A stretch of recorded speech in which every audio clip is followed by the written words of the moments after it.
देखिए, घर टूटने वाला मामला तो यही है कि भाई उस घर के 9-10 लोग हिस्सेदार थे।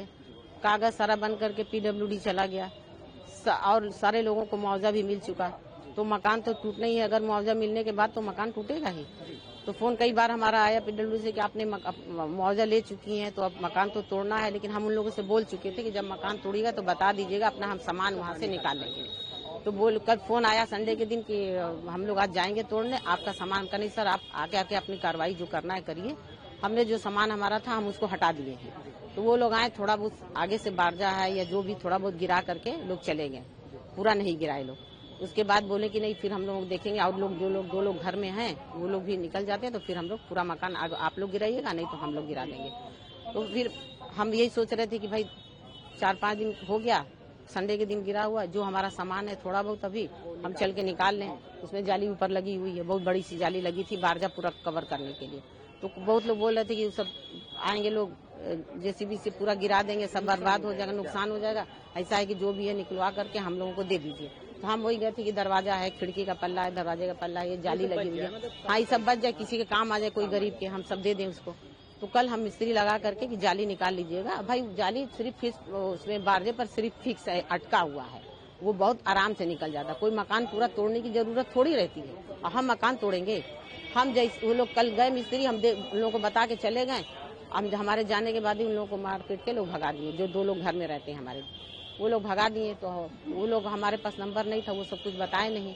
हम फोन किया सुबह कि क्या हुआ, सब टूट गया, कुछ टूट गया। तो बोले कि नहीं, जाली हम लोग नहीं निकाल पाए। वो लोग जो घर के थे वो लोग हम लोगों को मारने लगे, धमकाने लगे, भगाने लगे कि तुम लोग भागो यहाँ से, आना मत दोबारा, ये टूटेगा नहीं, ये ऐसे ही रहेगा, हम लोग की सरकार से लड़ाई है। तो ठीक है, आप सरकार से लड़ाई अपनी लड़िए, जो हमारा ऊपर का हिस्सा है भाई, पूरा हमारा मकान बनवाया हुआ है, पूरा मकान हमारा ही बनवाया हुआ है, ठीक है, वो किसी उसमें एक पैसा नहीं लगा है। तो हम कह रहे हैं कि जब हमारा पूरा मकान बना हुआ है तो भाई हम जो हिस्से में, हम पूरा मकान का हम नहीं जिम्मेदारी ले रहे हैं, लेकिन जो हमारा, हम उसका तो खिड़की पल्ला दरवाजा निकलवाएंगे ना, किसी को हमें देना होगा हम दे देंगे। तो यहाँ पर बात फिर होती है कि भाई आप कुछ भी मत निकालिए, कुछ भी मत करिए। तो भाई क्यों नहीं करें, अपने हिस्से का तो हम करेंगे ही ना। तो वही गए तो आज हमारे ऊपर हाथ उठाया गया।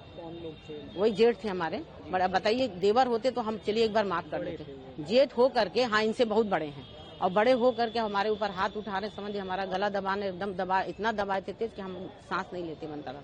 हमारा हाथ पर लगा है थरथराने, उसके बाद तब छोड़े हमें, उसके बाद बाहर हमको गला पकड़ के बाहर कर दिए, पूरे हमारे गले पर निशान समझ लीजिए।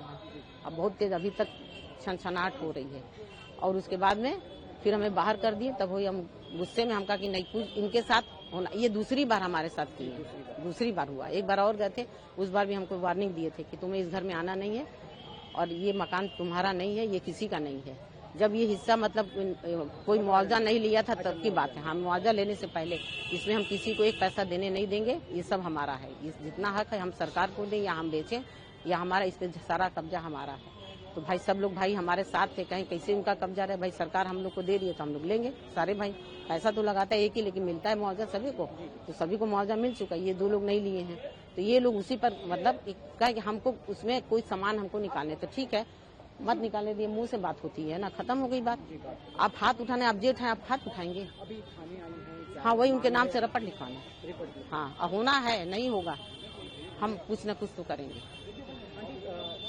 बड़ा सवाल ये है कि जो ये फेक चीजें चल रही थी पॉलिटिकल या वो कि आप लोग क्या सरकार के साथ है, मुआवजा ले चुके हैं, ये बात हमें जानना है। सरकार से मुआवजा तो ले ही चुके हैं हम लोग, तभी तो मकान सरकार तोड़ रही थी। भाई पीडब्ल्यूडी वाले बोले कि आपका मकान, भाई आप लोग मुआवजा सारे 7 भाई ले चुके हैं, 1-2 लोग नहीं लिए हैं, लेकिन मकान तो आपका गिरना है। तो हमने कहा ठीक है सर, सरकार के साथ ही है। हाँ बिल्कुल, नहीं हम सरकार के साथ, हमें कोई सरकार से कोई हमें आपत्ति नहीं, जो हमारा मकान का दाम लगा वो हमको मिला।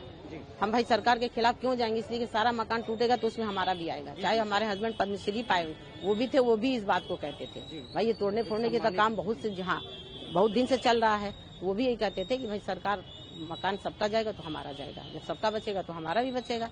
तो इसमें भाई मारपीट करने की हमसे क्या जरूरत है, हम कोई मकान तोड़ रहे हैं, सरकार मुआवजा सबको दी, हम तो दिए नहीं है।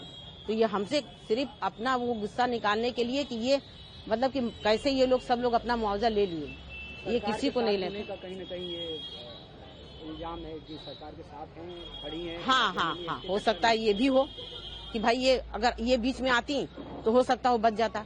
हम सरकार के खिलाफ क्यों जाएंगे? जब सबका मकान टूट रहा है तो हमारा भी टूटेगा। अब हम अपने मकान को लेकर हम सड़क पर उतरेंगे, इन लोगों का यही गुस्सा है। हम सड़क पर उतरेंगे तो सरकार हमारी बात मान जाएगी? आप पहले ये बताइए।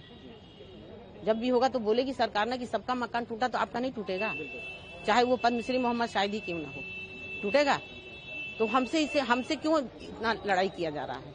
हम तो आप लोगों का कुछ नहीं, आप लोग अपनी लड़ाई लड़िए, हम मना नहीं कर रहे। आप लोगों बस यही मांग है कि जिसने हमारे ऊपर हाथ उठाया उनकी गिरफ्तारी होना चाहिए, और नहीं होगी तो ये हम बिल्कुल हम रोड पर आएंगे। 28 तारीख को जो इंक्रोचमेंट ड्राइव चली थी उसमें उन्हीं लोग का मकान तोड़ा गया था जिनको मुआवजा पूर्व में दिया जा चुका था, और जो सहमत थे कि भाई ठीक है पीडब्ल्यूडी जो है अगर 4 लेन का काम कर रही है और पैसा वो पा चुके हैं और किन्हीं कारणों से वो तोड़ नहीं पा रहे हैं तो सहमति इनके द्वारा दे दी गई थी। और कुछ ऐसे भी थे लोग जिसमें जो है लंबे समय से लोग मुआवजा लिए थे, नहीं तोड़ रहे थे तो उनके मुआवजे ध्वस्तीकरण की कार्रवाई की गई थी।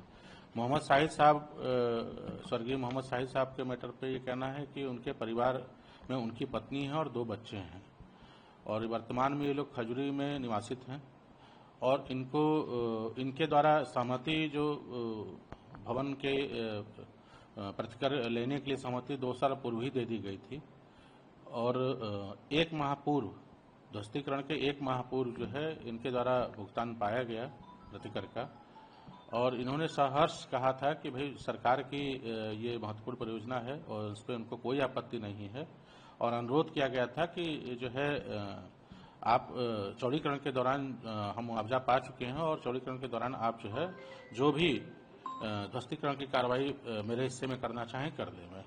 और इस संबंध में उन्होंने अपना एफिडेविट भी दिया था बाद में कि जो है जो हम ध्वस्तीकरण करें वो उनका उत्तरी छोर जो बिल्डिंग का है वो उनके हिस्से में आता है, उसका ध्वस्तीकरण कर सकते हैं। वर्तमान में अभी जो है उस बिल्डिंग में 9 हिस्सेदार थे, 9 के सापेक्ष 5 लोगों का जो है हम लोग मुआवजा दिया जा चुका था, बाकी 4 अभी अवशेष हैं। और स्वर्गीय मोहम्मद शाहिद साहब के हिस्सा जो था वहां पे वो उत्तरी छोर पे था, उसको आंशिक रूप से ही ध्वस्तीकरण किया गया, मात्र 10% ही हिस्सा, क्योंकि जो है बाकी 4 जो भुगतान नहीं पाए थे उनकी बिल्डिंग भी उनका भी हिस्सा उसी में था, और अगर हम ज्यादा ध्वस्तीकरण करते तो उनका भी हिस्सा प्रभावित होता है। इस कारण मात्र 10% से 12% ही जो है वहां ध्वस्तीकरण का काम उनके मकान पे किया गया, ताकि जो अवशेष जो लोग मुआवजा नहीं पाए हैं उनका कोई हिस्सा डैमेज न हो।